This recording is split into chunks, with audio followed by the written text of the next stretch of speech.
A mentorship program in Dakota County is celebrating decades of bettering the lives of Minnesota's youth.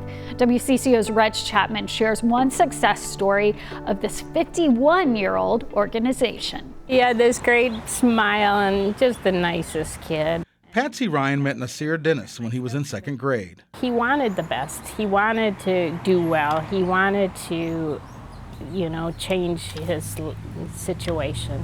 Patsy and her husband, Mark Zweber, realized Nasir was in need of true support and became his official mentors through Kids in Kinship when he was in middle school. Every kid needs somebody in their life that will be there and support them and talk them through things. During that time, I was going through a really, really hard time, and I needed some stable support.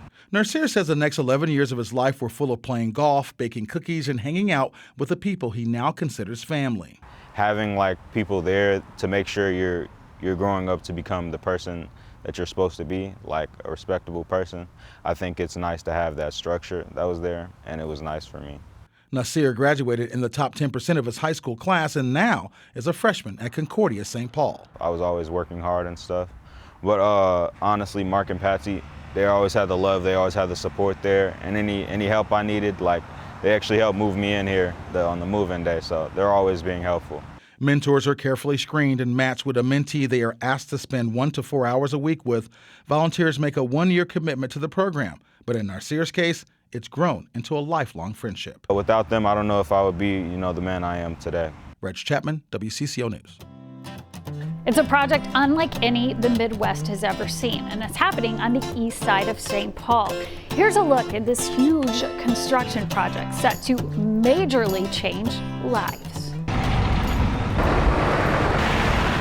These crews are building something that's hard to quantify. It's a big deal.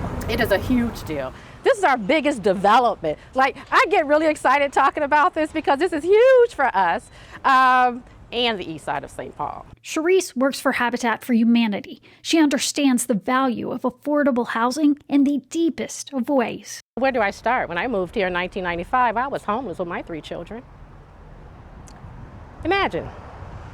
And then here I am, a 2-time homeowner. I own 2 homes. Now, her organization is helping partner with the Port Authority on this 112-acre St. Paul project called The Heights. The St. Paul Port Authority's priorities for this site were creating 1,000 living wage jobs, creating 1,000 attainably affordable housing units, and really focusing on sustainability and trying to push the limit on how far and how green we could make this site.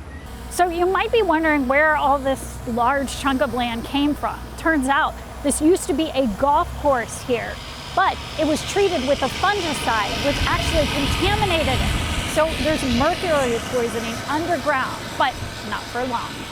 In fact, this land will be exceptionally clean and green with a rare platinum LEED certification. Only 20 communities in the world will have this level of sustainability. This is one in Maryland. They will have solar panels on all buildings. There will be EV charging stations, acres of trails, and affordable places to rent and own. Constructing homes while building for generations to come. My children, my adult children, are all homeowners. So planting that seed is what I had to do 27, 28 years ago. And then I look at my adult children who are also homeowners and building their own wealth. This is how you transform communities. That's our show. We hope that it lifted you up, maybe even inspired you to do some good. You can see more of these heartwarming stories every week on our Sunday morning show at 7 on WCCO TV. And if you have an uplifting story you would like to share, we'd love to hear from you. You can send it at wcco.com/uplift. You can submit it there. We love getting your ideas, and we love you spending this time with us. Thank you for being here. We'll see you next week.